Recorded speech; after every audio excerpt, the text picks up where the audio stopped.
13,100 సిరీస్కి స్వాగతం ఫ్రెండ్స్. రోజులానే ఇవాళ కూడా ఫీల్డ్కి వెళ్తున్నాం. ఈరోజు సాటర్డే 29th మార్చ్ 2025 జేపీఎస్ నుండి కరీంనగర్కు వెళ్ళే రూట్లో ఫీల్డ్ వర్క్ చేద్దామని ఆలోచిస్తున్నాం. అదే వెళ్ళే క్రమంలోనే ఒంటిమామిడి అనే విలేజ్ దగ్గర ఒక పెద్ద వెజిటేబుల్ మార్కెట్ అయితే కనిపించింది. అక్కడ రైతుల పరిస్థితి చూస్తే చాలా దారుణంగా ఉంది. ఎందుకంటే కిలోలో వంకాయల ధర కేవలం 100 రూపాయలు మాత్రమే. ఆ రైతు ఇంటి దగ్గర నుంచి వెళ్ళి వ్యవసాయ మార్కెట్కి తీసుకురావడానికే దాదాపుగా 200-300 రూపాయల ఖర్చు అవుతుందని ఎక్స్ప్లెయిన్ చేస్తున్నాడు నాకు. ఇక్కడ కనిపిస్తున్న ఫ్లవర్ కాస్ట్ వచ్చేసి కేవలం 5 రూపాయలు మాత్రమే.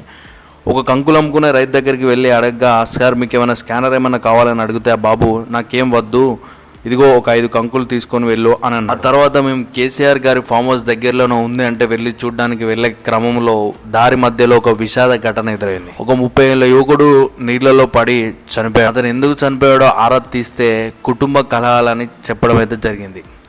సరే అని సార్ యొక్క ఫామ్ హౌస్ దగ్గరికి వెళ్ళి చూడగా దాదాపు చాలా పెద్దగా ఉంది. ఇంత పెద్దగా ఉంది కదా, ఇక్కడ ఎన్ని ఎకరాలు ఉంటుందని దగ్గరున్న స్థానికులను అడిగితే దాదాపుగా 350 ఎకరాలకు పైగానే ఉంటుందని చెప్పారు.